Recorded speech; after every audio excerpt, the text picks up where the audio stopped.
don't even know the year, honestly, 61, I think. I have this feeling that people don't move to New York, they just get thrown out of other places. Like in San Francisco, I worked and I was in a gallery there, probably the best gallery in the city, the Alexei Gallery. And friends would come by and they'd say, let's go up to Mount Tai and smoke a J, or let's go surf casting or something. I'd say, no, I want to stay and work.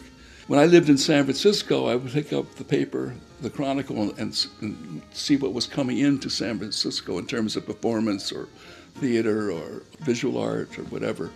And, make a list of what I'd want to see that month. In New York, more would happen in one day than in a month in San Francisco. So the amount of experience you had by hearing some of the best jazz musicians at their prime time and theater people, and it was an incredibly rich period of time. I lived in every corner of West Broadway and Buren.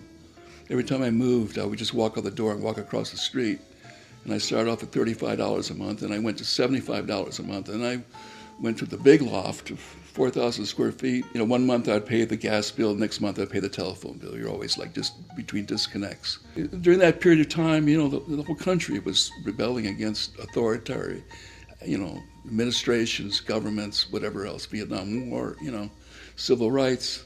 I could work 1 week a month painting apartments or lofts and survive for 3 weeks with no problem whatsoever. A lot of us ended up in the same neighborhood, if you will, which was Soho. You didn't just have painters, sculptors, you had musicians, filmmakers, dancers. So we all worked with each other. It was not unusual, like I danced, in other dance companies, and dancers, performed in theater pieces, and, painters painted backdrops. It was just a very rich period, a very rich period, and the communication between all of us was really, really good. But money was not a factor for us. It changed a great deal. Even though things were cheap, but we weren't money-oriented or more money. We weren't trying to be careerists. It wasn't about that. It was really about doing the art.